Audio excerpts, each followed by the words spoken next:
hey, make 'em run, hey, push it, pull up on 'em, hey, make 'em run, hey, pull up on 'em, hey, make 'em run, hey, push it, big. Hey, you guys, it's Gucci, it's your boy, SJK, the first Black Super Saiyan to arrive on the planet. I'm back here with another video. We got some stuff going on in the, movie cinema underworld. We got some issue with something came up with James Cameron regarding Aquaman, throwing his little critique his way towards Aquaman. And there's an article talking about this. James Cameron is speaking about Aquaman. I'm gonna go ahead and get into this and throw my SJK opinion on that bit. Let's go and let's get into this. This is an article, Aquaman and James Cameron. Did follow your boy on Twitter, follow your boy SJK on Instagram. Look in the description down below. I got some more information there. Let's go and let's get into this.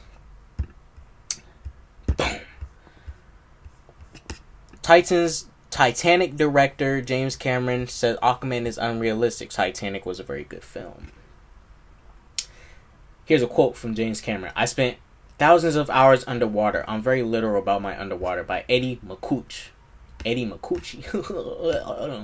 James Cameron, the legendary movie director who made aquatic themed movies like Titanic and The Abyss, has seen Aquaman and he's not exactly the biggest fan of it. In an interview with Yahoo, Cameron said the movie is great fun but not very realistic.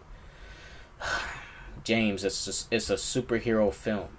What the freak? This is the same film where Aquaman took a blade to the chest and it just stopped dead there. It's a superhero film.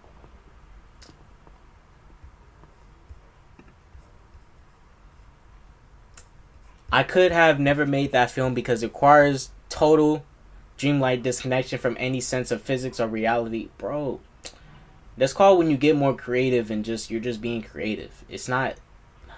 It exists somewhere between a Greek mythic landscape and a fairy tale landscape, and people just kind of zoom around underwater because they propel themselves mentally, I guess. I don't know.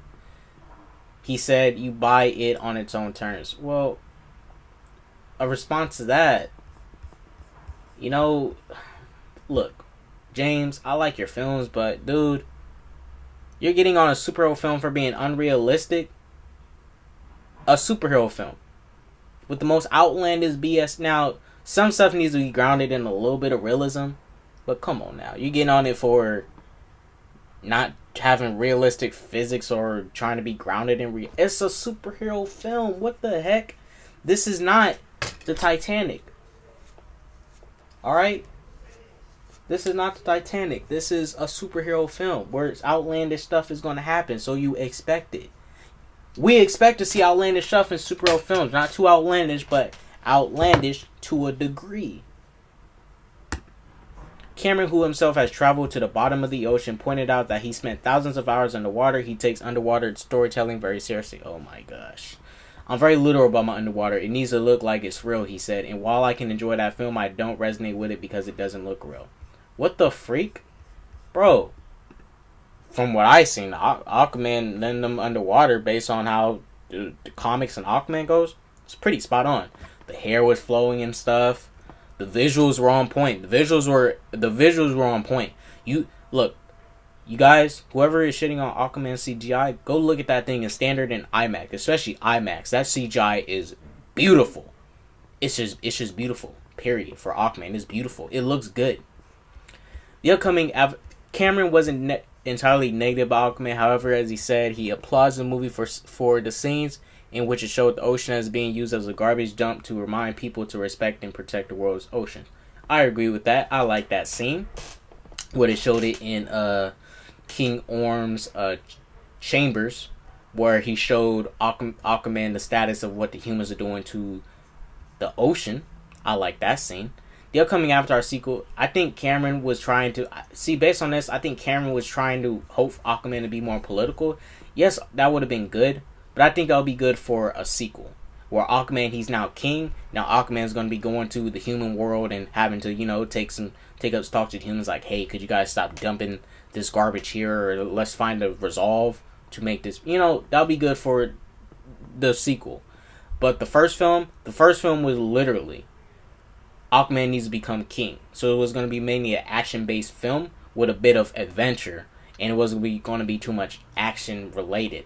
It was going to be mainly just Aquaman needs to claim the throne to stop his brother from pushing his radical ideologies and to potentially bring war between Atlanteans, Earth.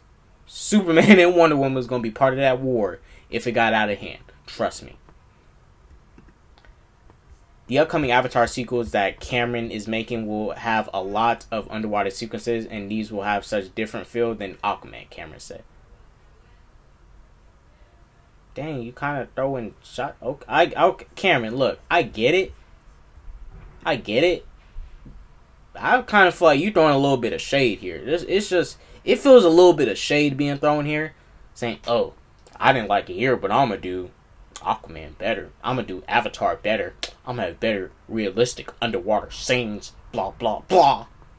Look, I like Avatar. It was mainly a visual spectacle. The story could have been better, but it was mainly a visual spectacle. Kind of feel like you're throwing some salt on Aquaman. Just a little bit of salt. I'm just saying. Look, I'm not saying Aquaman is a perfect movie, but you feel like a little bit of salt being thrown that way. James Wan, who directed Aquaman, briefly spoke with EW about working in the shadow of Cameron. Rule number 1 is don't ever compete with James Cameron, he said. He's in a whole different game of his own. Yes, he is. That is facts. And number 2, our movie is such a different looking film. Facts. Yes, it is. Gee, that's why I look at it. 2 different films. Well, Avatar is about aliens. Avatar is about blue, giant, alien cat people, and Aquaman is about fish people. They're both outlandish. Aquaman was a smash hit, taking in more than $1 billion globally at the box office. Unsurprisingly, a sequel is on the way. It is progressing further now by hiring a writer. As for the Avatar series, Avatar 2 is expected to hit theaters in December 2020. Better be on point. Look, my opinion on this, I like James Cameron. Made some good films, Terminator, Titanic, Avatar. I like some of James Cameron's work. He's got Alita Battle Angel coming out. But I feel like there was a little bit of too much. I don't know, because how I look at it, James, you're expecting more realism from a superhero film. Look, let's not forget, the MCU is about a giant, has a walking, talking raccoon in it. These are superhero films with comic books about cats with powers. Superman's crypto to Superdog. Like, come on now. The source material was presented as outlandish. And, if I'm not sure if Cameron likes comics and stuff, but if he's been reading comics, and, he should be kind of used to this. Even his movies were outlandish. Look, Avatar. What the freak? Avatar. Blue giant cat people. It was a good film, but still outlandish. And even Terminator, bro, with that confusing timeline. Fuck, that Kyle Reese shit. That shit is so confusing. But even Terminator is an outlandish film in itself. It's been dying as a series, but outlandish in itself. But still, at the end of the day,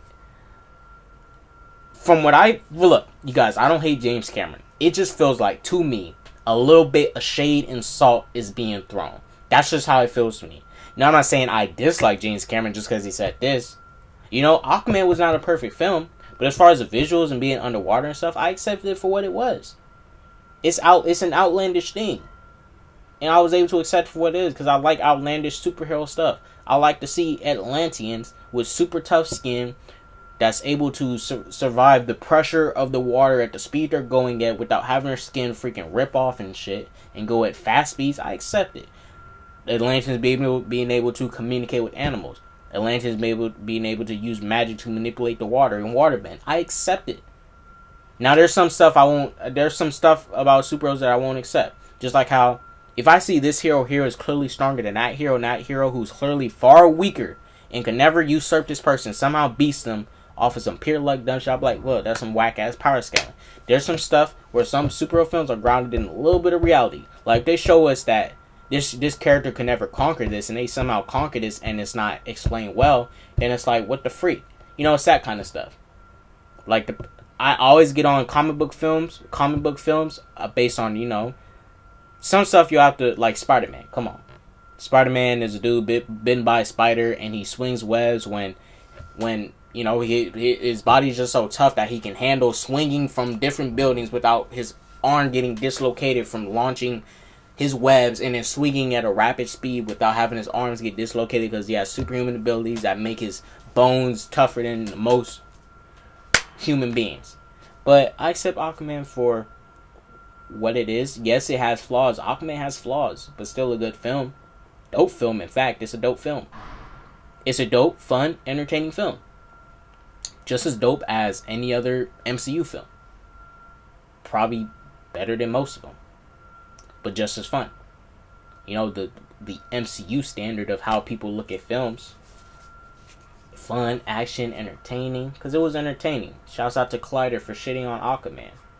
Getting on it for a fucking octopus, but it's okay with Ant-Man and a giant ant playing the drums. I'm just saying. Shouts out to Collider for being flip-flop whack. But look, you guys, James Cameron, I ain't mad. I just want to do a video on this and talk about it because I feel like a little bit of shade was being thrown. A little bit of shade. It was just a little bit of shade. It's cool. But, you know, Cameron, don't throw too much shade at it. Getting on it for being unrealistic. It's about Atlanteans with a trident that summons fish. And your film is about giant blue cat people that fight humans. And they have spears. And not high-tech gear and shit. You know, it's that kind of stuff. So look, I'm going to end this video there. It's your boy Kid. You guys comment down below what you think. Do you think James Cameron was throwing some salt and shade? I still like James Cameron, but I feel like he was throwing a little bit. He was getting a little bit too much salt and shade being thrown. I still like James Cameron. I still like James Wan. James Wan made a dope film. Shouts out James Wan. He's coming out with The Trench, and he's going to come out with Aquaman 2. I hope all those films end up being good. But I'm going to end this video there. It's your boy K-Dot, the first black Super Saiyan to ever arrive on this planet. Deuces.